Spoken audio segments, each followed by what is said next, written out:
All right, welcome everybody. I know my high school teacher felt like everybody's sitting at the back. That's okay, there's still COVID around. Thank you and welcome everybody to Enviro Stewards and Safe Water Social Project's first film festival. Thank you. Thank you. And a special hello to the people watching on the live stream. There's someone actually in PackWatch who's tuning in. And I think it's 3 a.m. in Uganda, so it's wonderful to have fans like that. Yeah. So my name is Lloyd. I'll be one of your MCs for this evening. And I'm Wesley, and I'll be co-MCing. And just to clarify, that guy who's watching the live stream, that's Brian. That's the operations manager of PackWatch, I believe. And I got to hang out with him a lot and have some heart-to-hearts. That was awesome. And to all the other brothers and sisters who are watching from there, and we'll see this in the future too. So it's so good to have everybody here tonight. Like, I'm really excited. This work has been on the heart of Enviro Stewards and all the staff here for many years. So it's just great, and let's just enjoy this time together. All right, thank you, Wesley. So to kick things off, we have a message from one of our members of Parliament, Mike Morrice.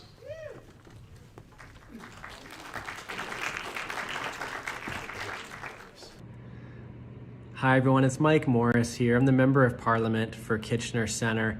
If you're not sure where Kitchener Centre is, well, you're in it right now if you're at the Apollo Cinema. It's land that is the traditional territory of the Anishinaabe, Haudenosaunee, and Neutral peoples. And it's on what's known as Block 2 of the Haldimand Tract, land that was promised to the Six Nations of the Grand River, 90% of which has never been paid for or paid to Six Nations. Sadly, I can't be with you tonight and filming this video instead because I'm in Ottawa advocating on so many of our community's priorities. Somewhat jet-lagged still, hopefully you can't tell, having just come back from the recent UN climate talks. But I did just want to say how glad I am that you're there to learn more at Venture Forward through the Impact Film Festival about some of the incredible work that Bruce and the rest of the Enviro Stewards team has been in the midst of, and to hear the stories of those who have been empowered through some of that work. In fact, I'll be really curious, for those of you that are there, when you see me in our community next, I'd love to hear from you about some of your reflections on the film festival, on some of what you've learned and what you might be inspired by. I'd really look forward to some of those conversations. For now, enjoy the rest of your evening. Thanks for your contributions that are part of what power Bruce and his team to do this work. And really thanks to the Enviro Stewards team too. You're all living out your values in doing this work, and you're showing us the best of what it can look like when folks in our community put their time and talent towards creating a positive impact both in our community and in this case in Africa and right around the world. Enjoy the rest of your night.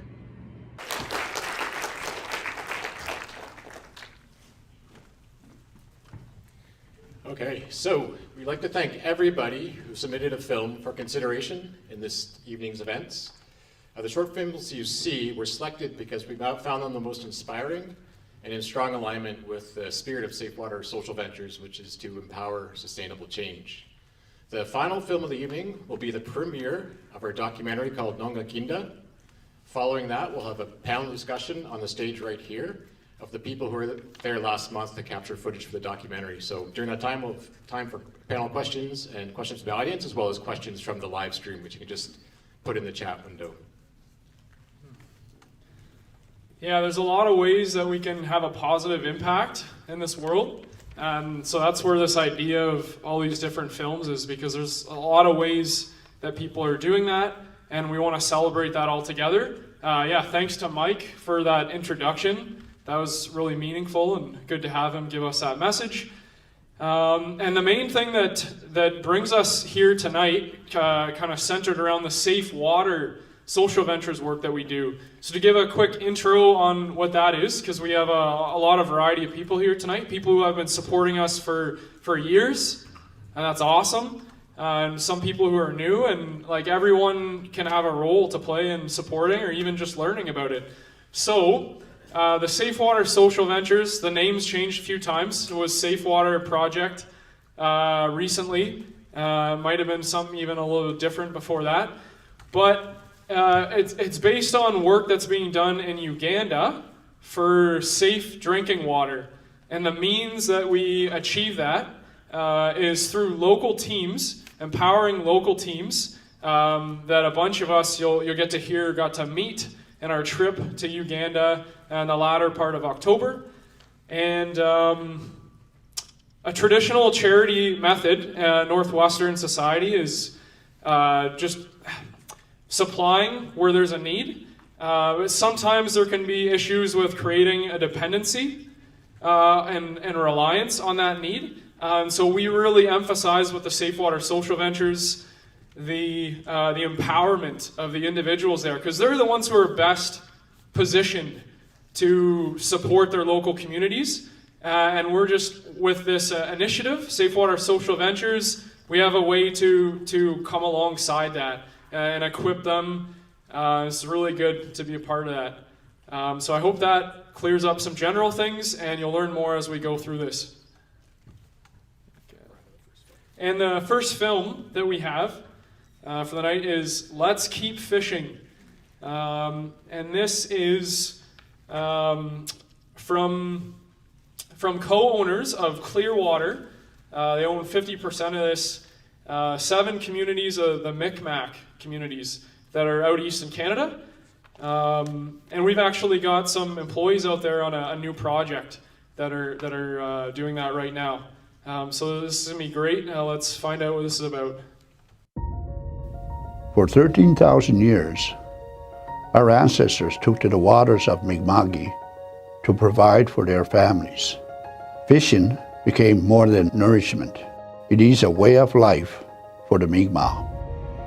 Over time, rules changed and our access became limited. As industries grew, we were often left behind. But today is a new day. Today, our Mi'kmaq communities have come together in a monumental way to celebrate our ancestors and to provide for our great-great-grandchildren that we haven't met yet.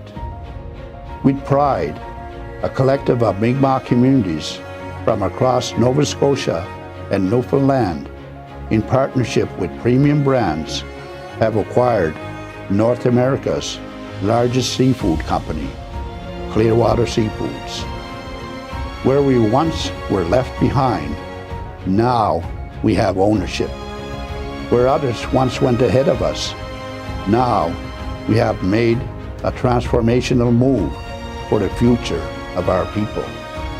In this truly remarkable moment, we have invested in our traditions.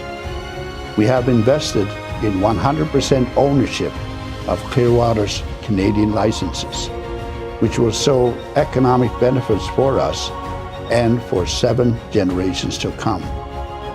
Together, we always rise. Let's keep fishing, number 2. So the next film is called The Freezer Geezer. It's not me in it. And we're excited to screen this submission by our fellow B Corporation, Rhino Foods.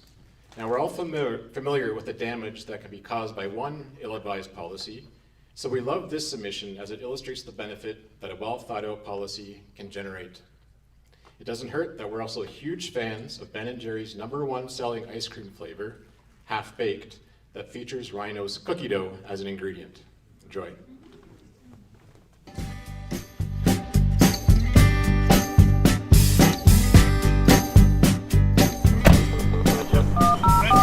Rhino Foods Distribution Center.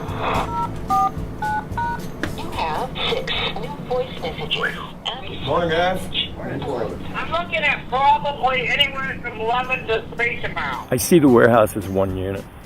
I see the whole picture of what needs to be done in order to get through a day, a week, a month, even a year. You want to know something? Go to him.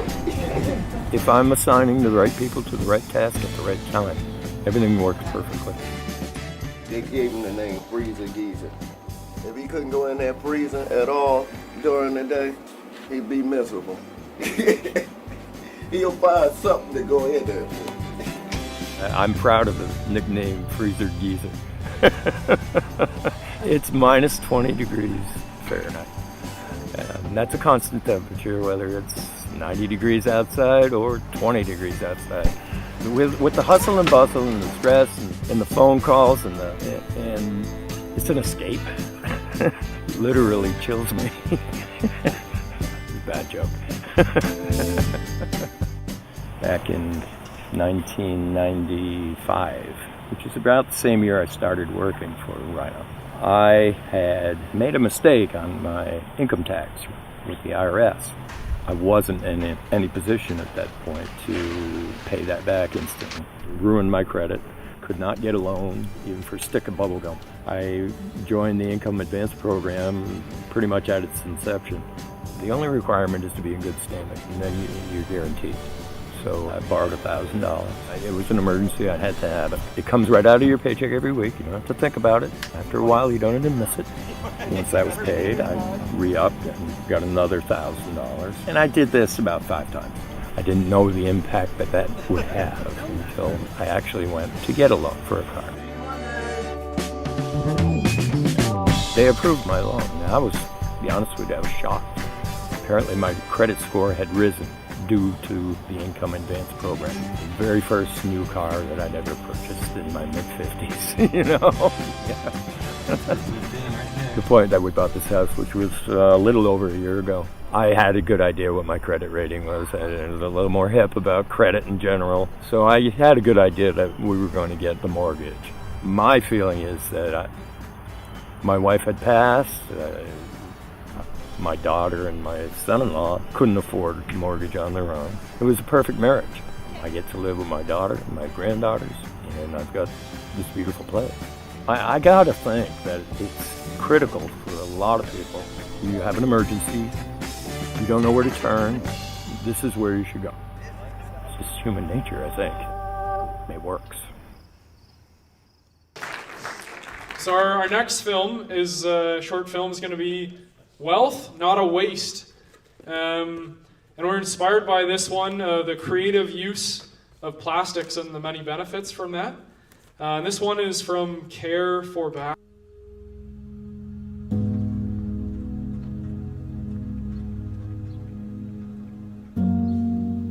It never appeared to me that one day in my life I would be passionate about plastic.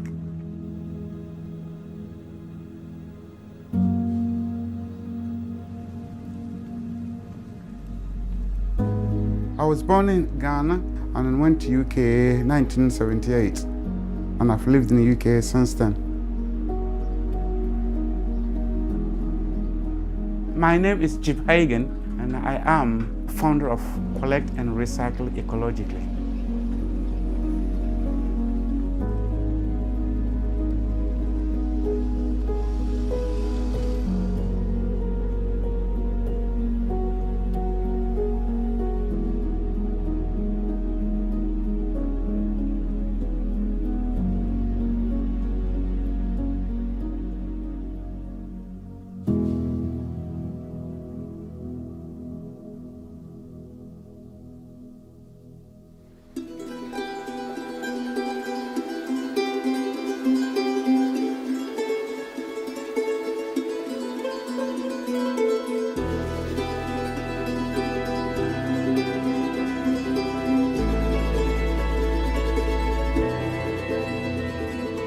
Water shortage in Ghana has been the biggest issue in the sea, gutters everywhere, because after the Second World War, Ghana water system unfortunately got polluted by what was banned in the West, DDT. As a child, my family were farmers, and we had cocoa plantation more than 25 miles square. And we were told that DDT is good for spraying cocoa. But no, unfortunately you spray it, it rains, and the residue seep into the waterbed.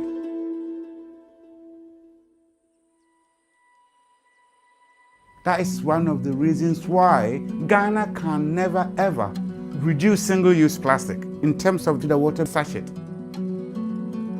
You buy it, you drink it, but don't throw it away.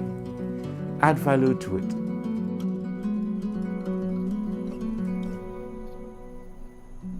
So one day, I saw the cleaners at Ngongakinda Hospital dump the plastic and they set fire to it.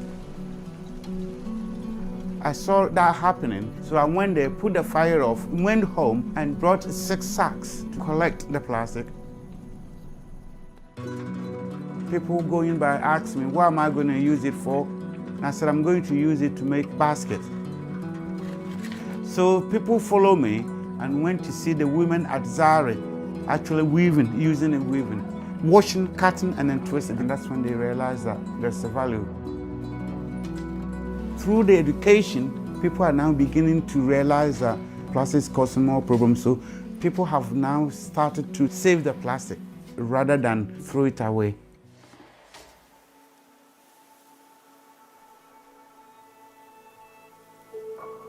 In the past, all this area used to have straw.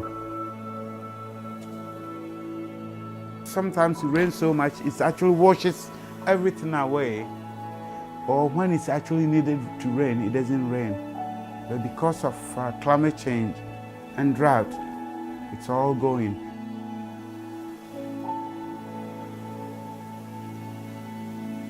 If people cannot harvest, but they will have some work to buy seedlings, hoping that the weather will be good so that they can start farming. It's helping the people here. Africa have always been involved in weaving for a very, very, very long time. Bulga is the root of basket weaving.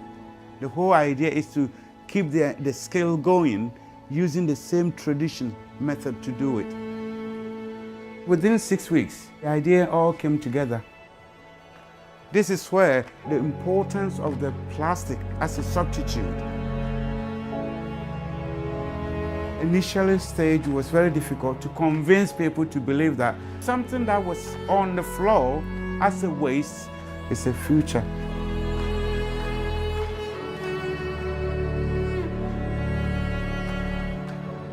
Plastic could be the future alternative material for the people of Ngongakinda here.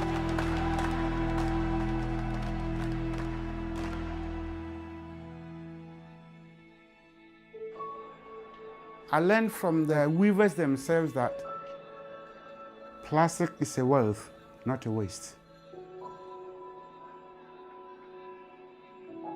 That's the only advice I can give.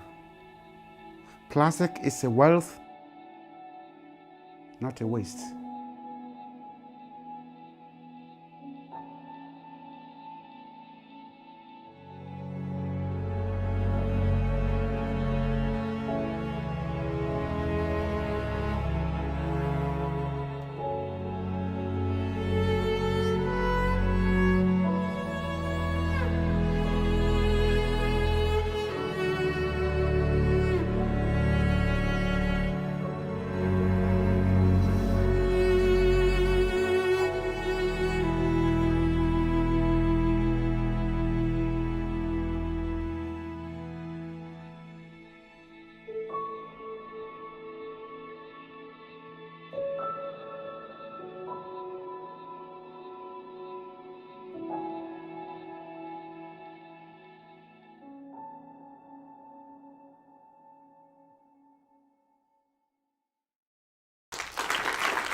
Okay. Yep. So for our next film, we're pleased to screen the submission by the London Environmental Network about their work with the Chippewa and the Thames First Nation. As you'll see in the video, integrating efficiency into homes benefits the environment, and it improves comfort and permanently reduces energy costs for homeowners. Enjoy.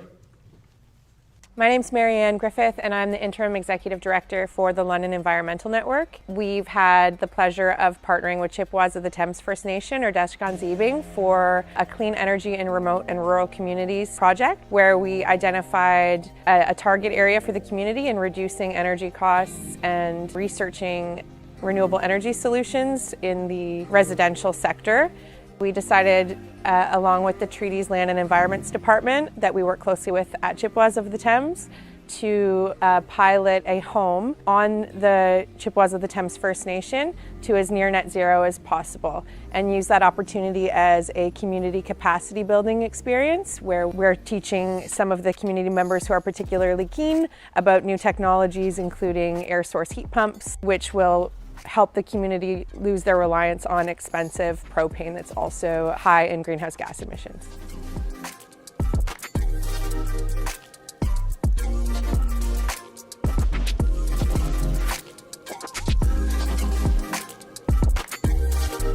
Chippewas of the Thames had a community energy plan done in 2020 where they identified that 88% of the housing there is heated using propane.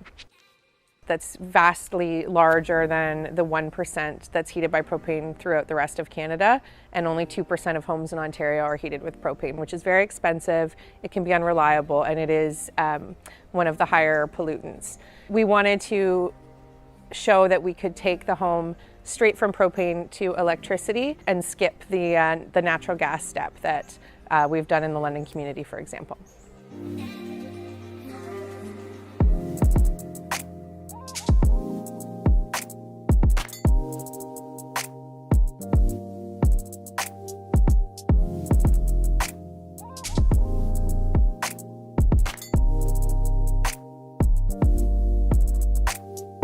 So when we first audited Wanda's home, she was using a relatively high efficiency propane burning furnace for heating.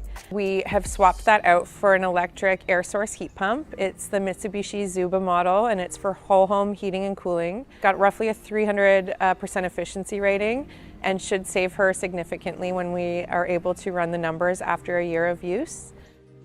We are switching her from a propane burning domestic hot water heater over to an electric tank water heater. Attic insulation to R60 and have air sealed the home using a blower door. So we were able to identify where her leaks were in the attic and the basement and seal those using a new company called Net Zero Insulation. Luckily, Wanda was interested in replacing her siding as well. So we were actually able to do continuous insulation around the exterior of the home, which will really help us get as close to net zero as possible. We've looked at her appliances, and she had an older fridge, stove, and freezer that were all roughly 20 years old, and we'll be replacing those with Energy Star appliances. We applied to Hydro One for a net metering solar project, and we're approved, so we have ordered a solar array to be installed on her roof, and that is roughly 7 kilowatts and should provide enough electricity to net out the building's energy usage once the project is complete. An important part of the project is capacity building in the community, and we decided with the Chippewas of the Thames team that a webinar series would be the most accessible way to share information at this point. So we've developed a Retrofit webinar series and have identified 10 community members in Chippewas of the Thames who are going to attend all of the sessions and a home tour of the Retrofit project once it's complete. And those are going to be our energy champions for the project, all of whom will be paid to participate and will receive an honorarium at the end of the project. We hope to empower folks to live within their value system and start making changes to their homes and their way of living that reflects how they value the environment around them. We hope to continue to provide incentives and work with different funding streams to bring opportunities to the people who need it and want it.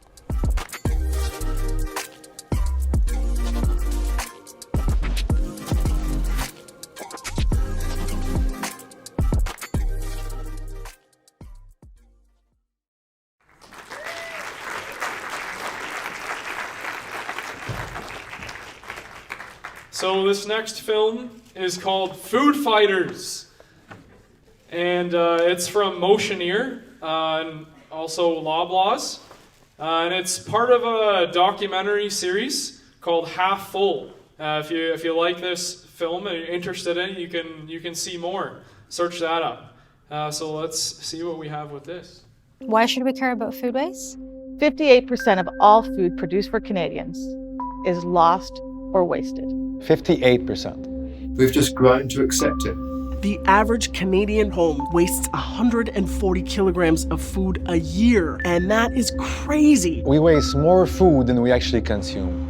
If international food waste were a country, it'd be the third leading cause of greenhouse gas emission behind the US and China. So why should we care about food waste? Because we care about the environment.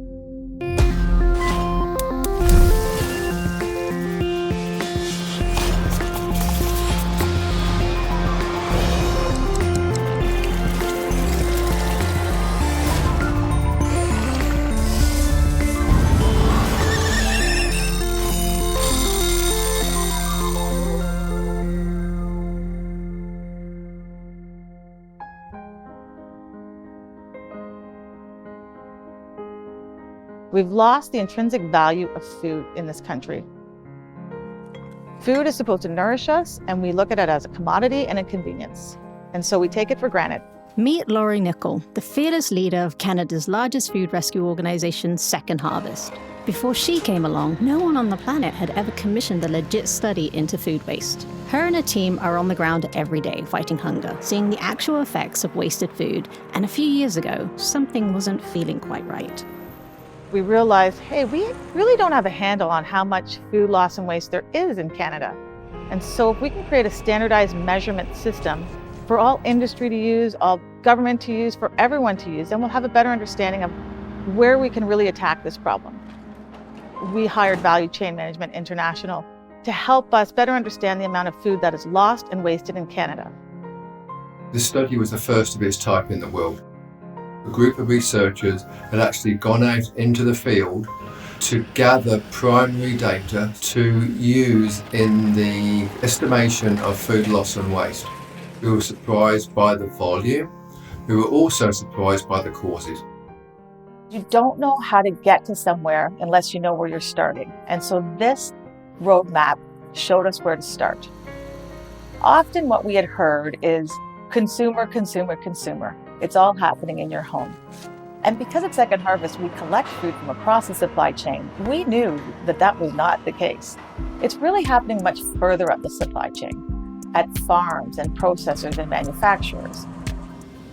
Bruce Taylor of the Enviro Stewards understands the value of food better than anyone on the planet. Some folks call him the David Suzuki of food waste, in that he's an incredible educator who's also doing the work on the ground. He's maybe more obsessed with dumpsters than the average person, but that's what we love about him.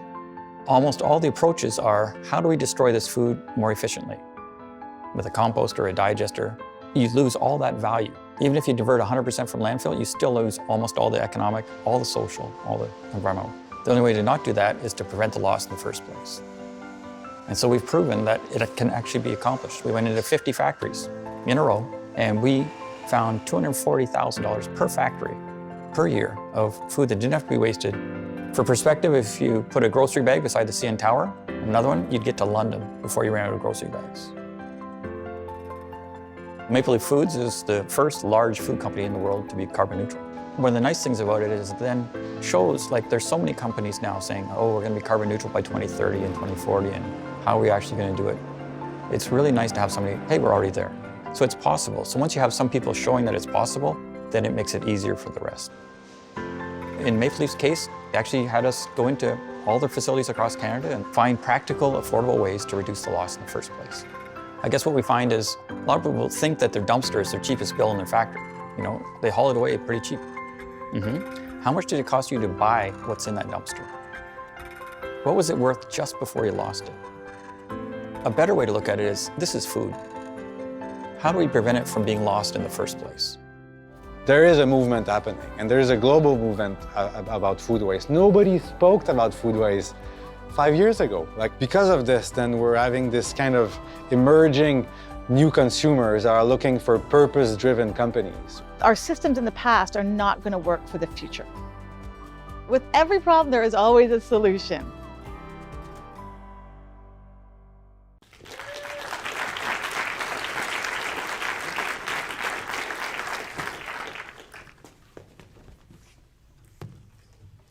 Thank you. Just checking the live stream, we also have someone watching from Argentina. So hello in Argentina. I think I know who that is. And now we are really excited to premiere our film, Ngongakinda, which means resilience. And as I mentioned, the footage you'll see in the film was taken just last month in Uganda. Following the film, we'll have the panel come up and take the stage for a question and answer session. Again, there's a microphone down here for the Apollo audience, and on the live stream, you're welcome to submit questions in the chat. So let's roll the film.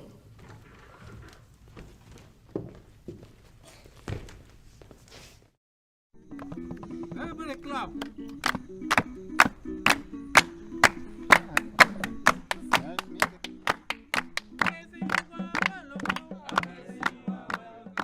The Nile River flows from Lake Victoria to the Mediterranean Sea. In Pakwach in northern Uganda, 90% of the residents are drinking untreated river water. Half of the patients in the hospitals are there due to water-related illnesses. Thousands of residents have obtained access to safe drinking water, and their assistance is coming from an unexpected source: refugees fleeing South Sudan's civil war. My name is Logoya Matthew. I am from South Sudan. I was born in a village called Bori in Kajukeji County.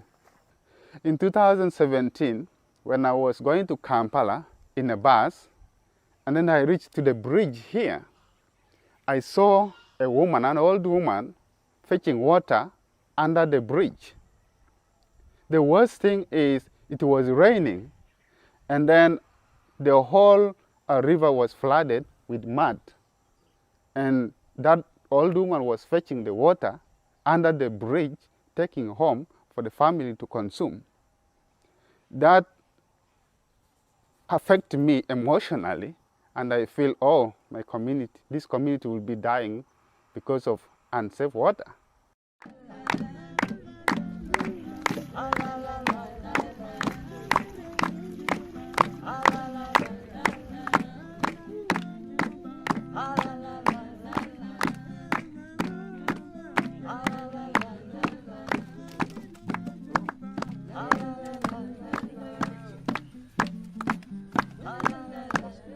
I'm called Openja Oriema from Nyakumba East Village, Rogem Sub-County. We had drinking water problems, which we have been drinking direct from the river. That in turn brought problems in my home. 3 of my children's intestines were tangled.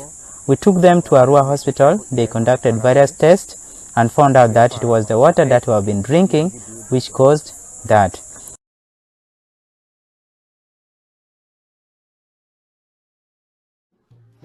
The available solution for finding clean water would be to boil it.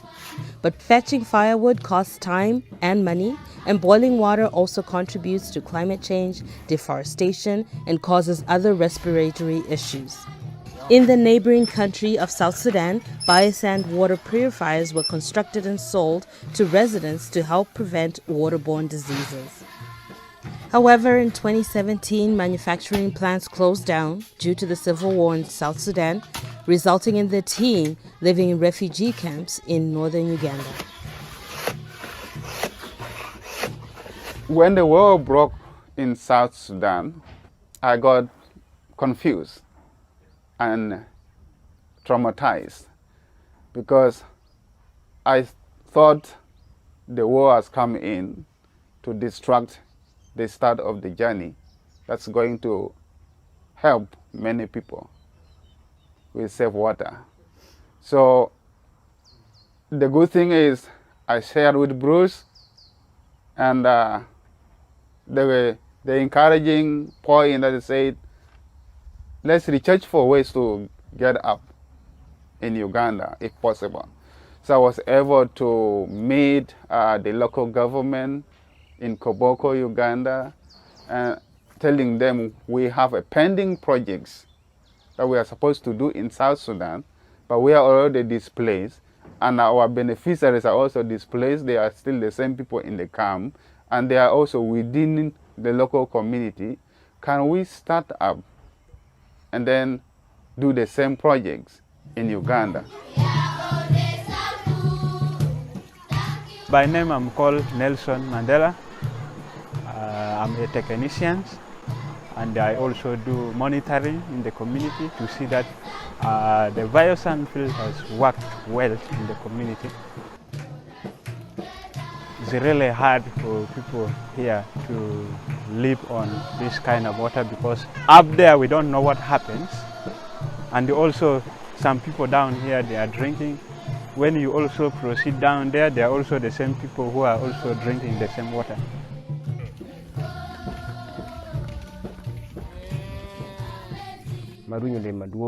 When we were in Arua hospital, we took 9 months and I lost a lot of money in treatment.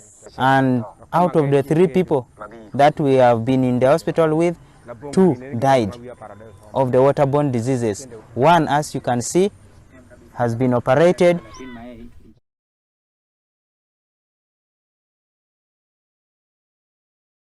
Since we started drinking the filtered water, we don't feel any bad thing again. Here we only have one source of water, that is river, no borehole, no tap, but there is a lot of changes in our homes in regard to drinking water. We no longer buy bottled water because we have biosand filter. Without BSF, my children will not study because most of the money was going in treatment. In October 2022, a local stakeholder consultation was held in order to generate gold standard carbon offsets. By avoiding boiling water, homeowners can purchase water purifiers at a substantially lower price. The offsets will also finance restarting the South Sudanese safe water projects to provide safe water to the returning refugees. Ngongakinda means a lot, like press on, keep on going, resilience. Like for me, I was trained in South Sudan, and after being trained in South Sudan, I was able to train some people in Juba, in Yei, and then when we were displaced by the war, I am able to train people in Uganda. I started alone, but now have created an opportunity for 39 families. They are getting their food from the venture that has been started. We will be able to reach to many communities, and many households will be able to have the biosand filters, and many community members will live a healthy life.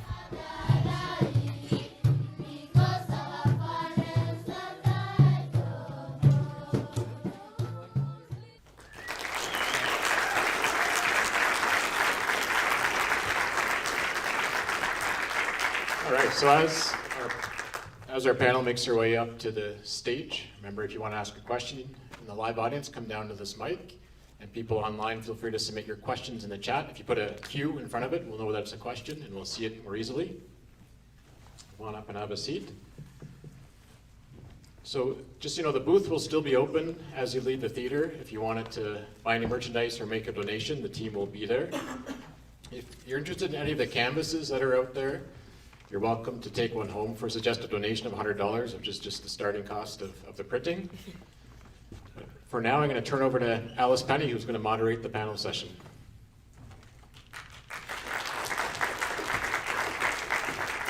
Hi, everyone. Thank you and good evening. I think Bruce wanted to say a few words before we started. Yeah, I'll just say just a quick update on the projects for people who've been involved for years.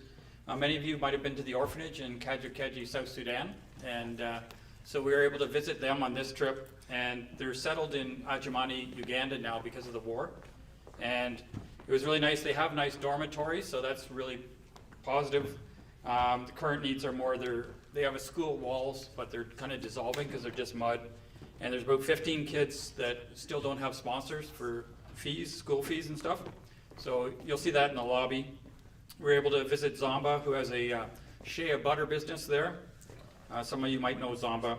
And Daniel from Varstords is developing a website to help them sell their product because they pay a premium to about 600 women who collect the nuts. They can make 50% more than they would through middlemen by doing it that way.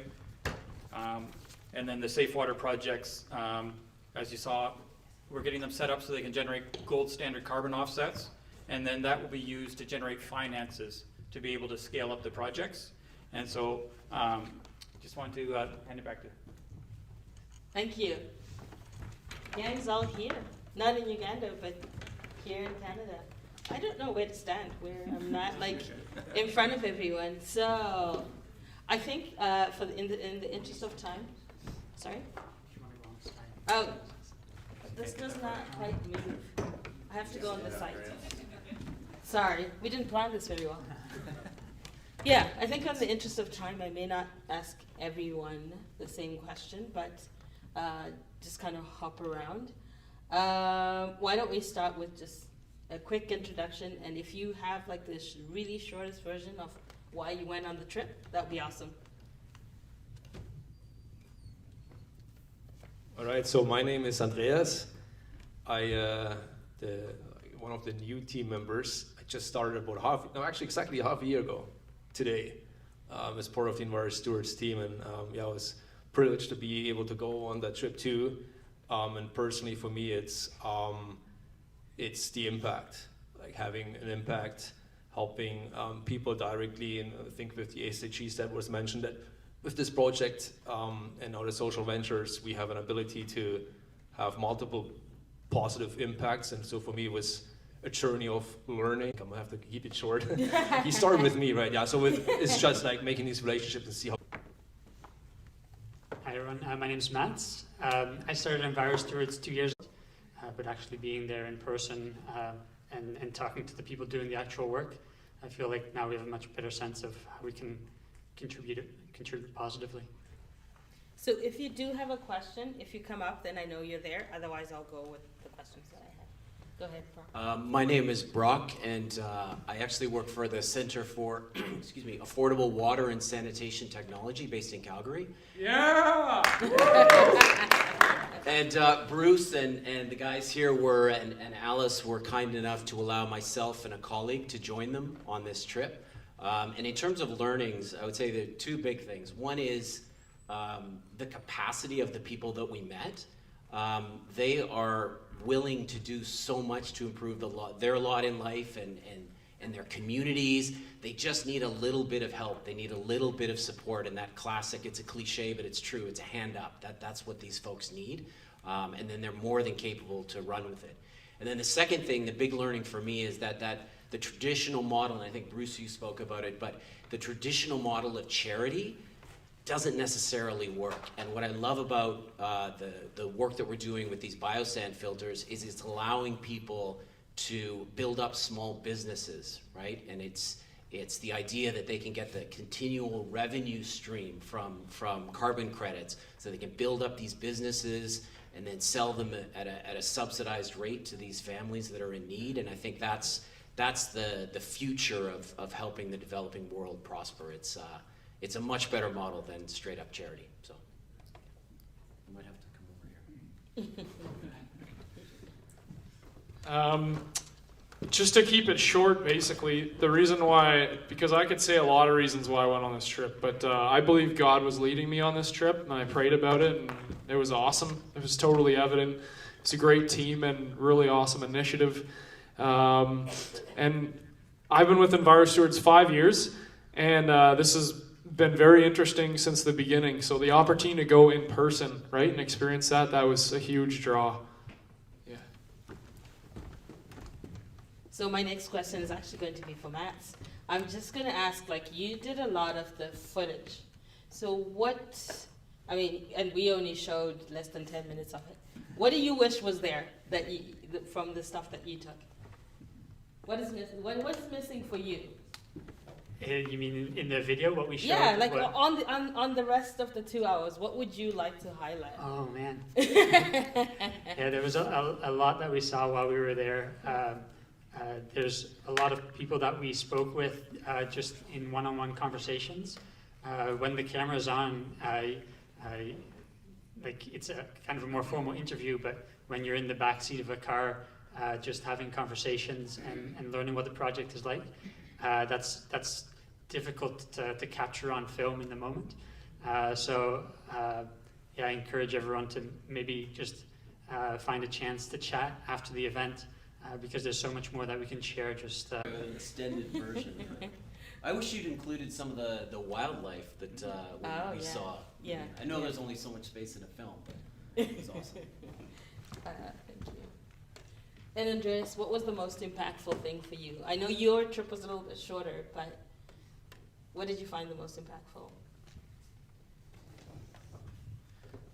Going off me, what Mats just said is what's not in there is all the people that we met beside. I have a lot of smiles on my memory too, and people from various backgrounds. And I think what was mentioned before too, this is about empowering. And the most impactful for me, I think it's hopefully still like, which will the future will hopefully I think bring for me. It's not only there actually, it's the learning and it's also conversations we have as a team. And so for me, I have a lot of questions still myself is, going on this trip, I felt privileged to be in a position. With the privilege comes the responsibility. So we have certain knowledge, we have certain means. In this balance, maybe going on a global too, is like there's an imbalance. How can we maybe have a certain impact that helps others to help themselves? And so it's a learning journey for me. It's also knowing, like I had with my trip too, there's emissions associated with it, there's time associated with it, there's money involved with it that could be spent differently. So for me, it's still a challenge now to see, how I can build on that, to have a lasting impact. But I think it's the start, it's the relationship. And it's really about these people that we have met that I've learned a lot from. And I think from building from there, I think there's lots to come. All right, thank you. We do have a question. Go ahead. Just to get the party started. Yeah. Can you hear me? It's okay. Can you guys hear her? No. Okay, you can use this one if you don't mind. It's up to you. Sure, I don't know. Can you hear me now? Okay. This one's fine. Sure. In KW, we have a very big South Sudanese community. How are you going to take your experience from traveling and working within Uganda with South Sudanese people who fled war and back home? You've had this experience, and how are you going to integrate that into your life in Kitchener? Wow, that's a great question. Is anyone jumping up to answer that one? I have one comment. Maybe they can come to us and we can just talk about that together of next steps. I don't know the answer, but... Does anyone else have an answer?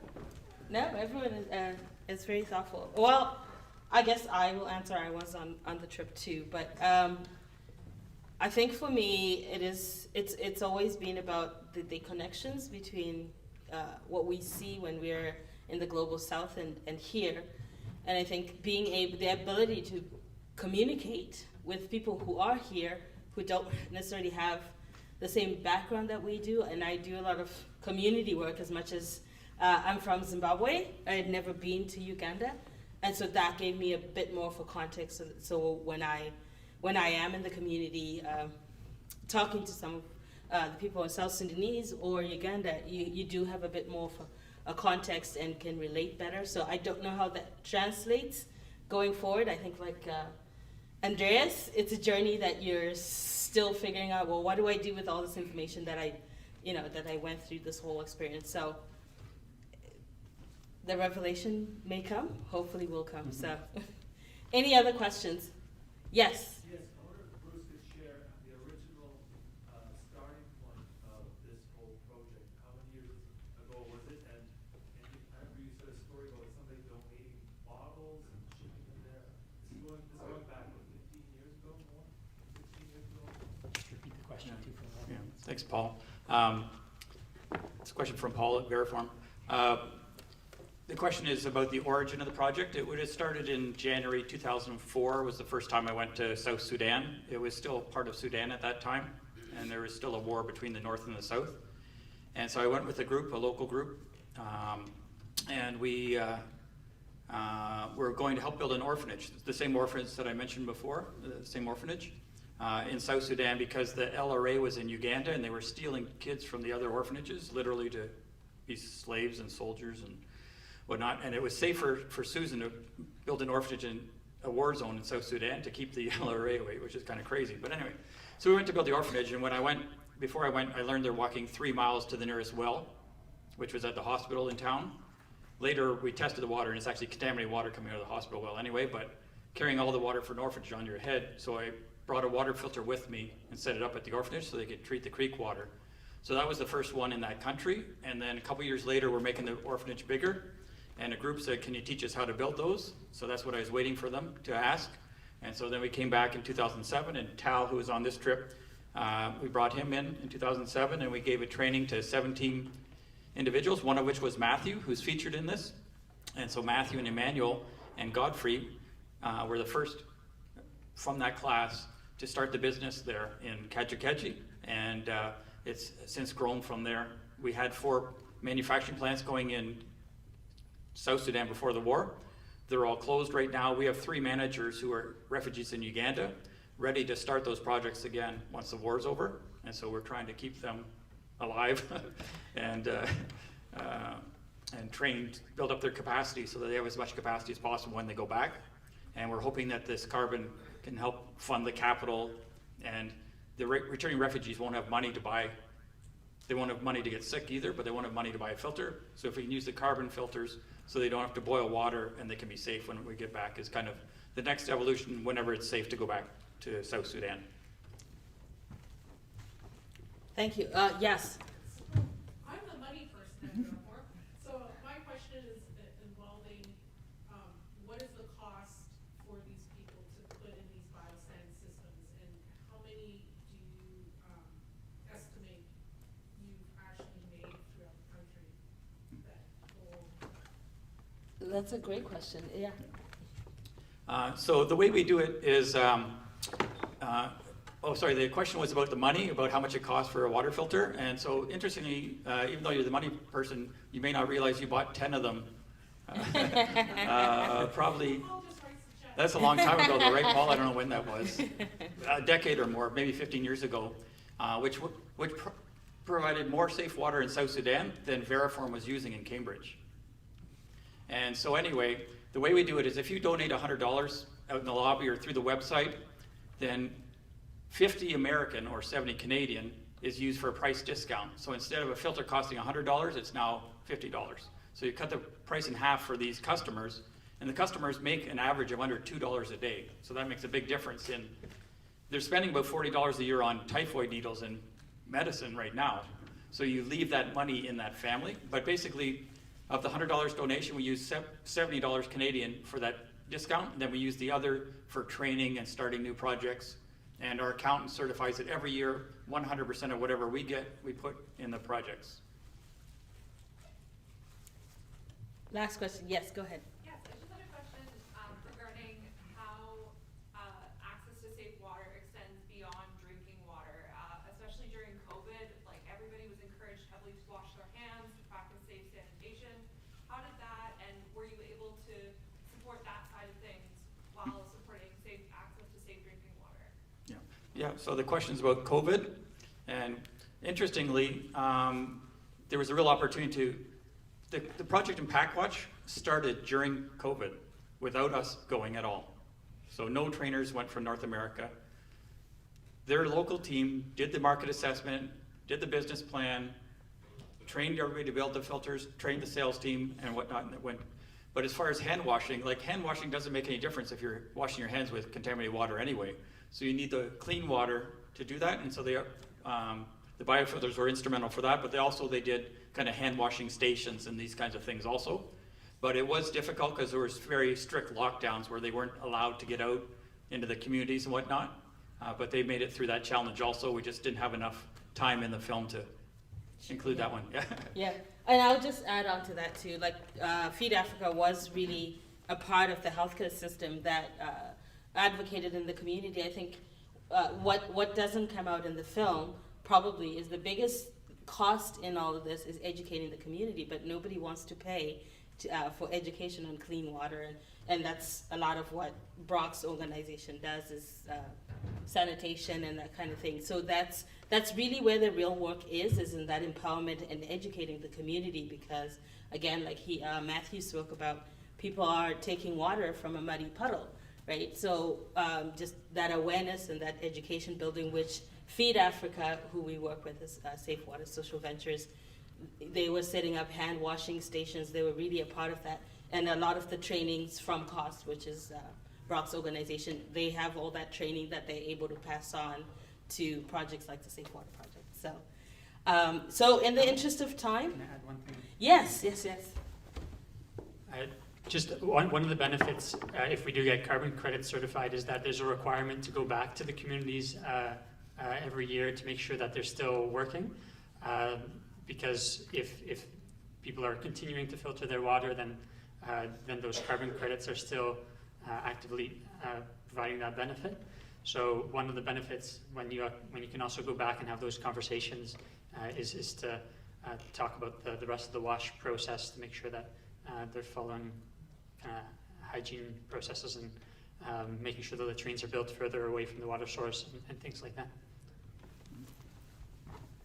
I wish we had more time, but absolutely, I think, when we're done here, feel free to ask either one of us a question, or mostly Brock, I don't know, or Andreas, because he's been quiet for a while, but no, that's okay.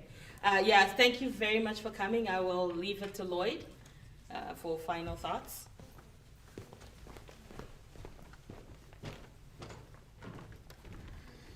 Okay, well, thank you again, everybody, for coming out tonight to share this evening with us, and thanks to everybody on the live stream, especially our international friends. It's much later for them. So many people to thank for putting this evening together. And thank you to the Crazy Canuck for the wonderful food. Thank you to the team at the Apollo Theatre for bearing with us. It was a fairly complex program we had for them, and they did an amazing job, so thank you. And yeah. And I want to give a huge shout out to Andrew Tidby of Tidby Productions, who edited our video. The day after he got the job, he came down with severe shingles and had to be hospitalized. So he's on his hospital bed with our laptop trying to edit our film, and he doesn't even remember those 2 days, he says. So he was on the call with Bruce and Andreas and Mats and I today, just trying to nail down the last edits in this video. The Apollo was great to get that video ready and streamed, so thanks so much to everybody who put that together. Thank you very much to the EnviroStewards team and everybody who pitched in to make tonight possible. And again, thank you to the audience and for the supporters of Safe Water Social Ventures. Again, the table will be open as you're going out if you want to buy more merchandise or make a donation. And the panel will also be available if you have further questions. So thank you again so much and have a wonderful night. Grab some chips on your way out. Let's grab some chips on your way out too, please.